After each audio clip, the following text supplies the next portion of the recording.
સુરતના અડાજણ વિસ્તારમાં આવેલી ધ રેડિયન્ટ ઇન્ટરનેશનલ સ્કૂલ દ્વારા આ વર્ષે હોળીની અનોખી અને પર્યાવરણ મૈત્રી ઉજવણી કરવામાં આવી હતી.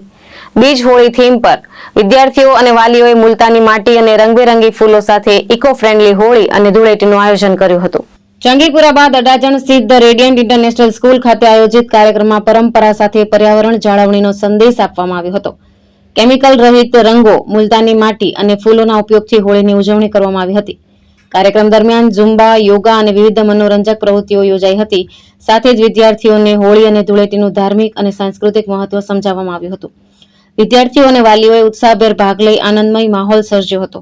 અંતે શાળા પરિવાર દ્વારા તમામ પેરેન્ટ્સ અને સ્ટુડન્ટ્સને હોળી અને ધૂળેટીની શુભેચ્છાઓ પાઠવવામાં આવી હતી. કેમિકલ રહિત રંગો, મુલતાની માટી અને ફૂલોના ઉપયોગથી હોળીની ઉજવણી કરવામાં આવી હતી.